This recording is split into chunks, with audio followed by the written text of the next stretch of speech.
So Jim Rogers initially wanted to be moving to China, Beijing or Shanghai, but then he found that the pollution was just too out of control, and for the sake of his two daughters, the family, so he decided to move to Singapore, which is also a very good choice, even though the cost of living there is really high at the moment.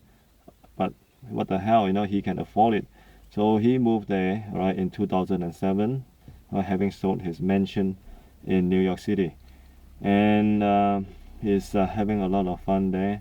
He's very enjoy. I mean, he's enjoying the life there, and also was able to see, to find out, to explore more investment opportunities in that region. Having, living there himself, he see a lot of things firsthand. I mean, not that he didn't have all this first-hand information, but he used to. I mean, he used to be a frequent traveler. I mean, still is, and made a tour round the world trip, one in 1990, and the second one at the turn of the millennium. So anyway, yeah, that's about him.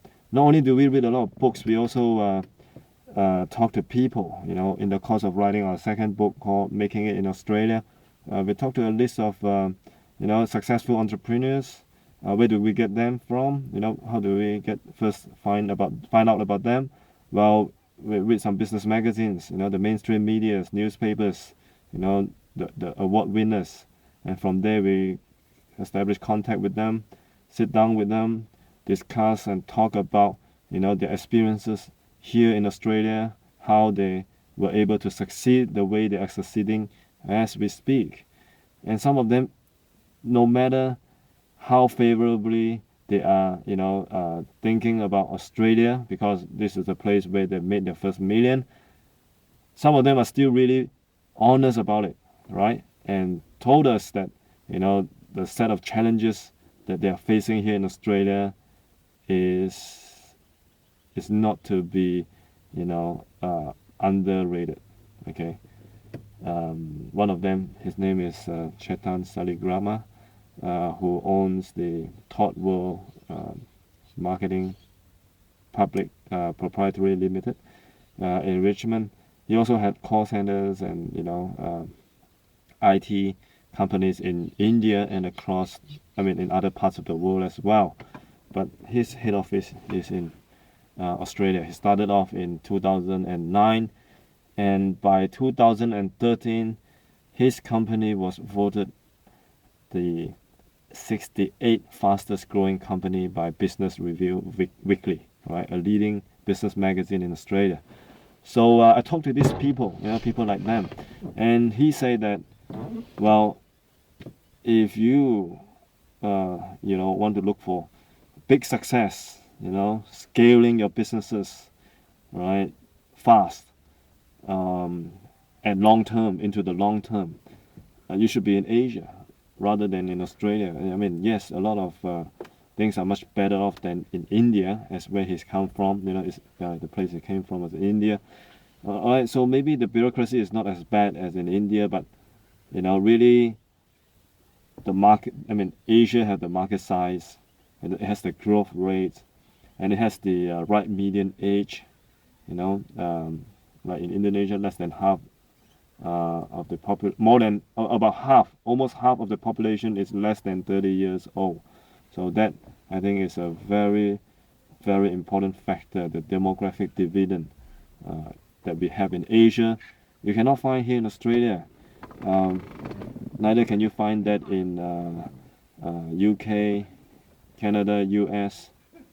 Even China and Japan is, facing lots of problems today in terms of their population, the demographics, the age.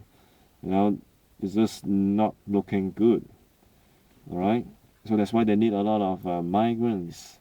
You see, a lot of migrants that come in from Malaysia, they have high qualifications. They give up a lot of, growth, career development opportunities in Malaysia. All right. Some of them even sold their businesses. Some of them gave up their high, income salaries from the corporate world to move here and found themselves working in call centers or working as nurses. I know a couple The wife is a nurse. Husband was an accountant, corporate accountant, all right, and decided that he wants to become a nurse as well because he just can't, have enough jobs as an accountant, you know. So that is the state of economy right now, right here in Australia.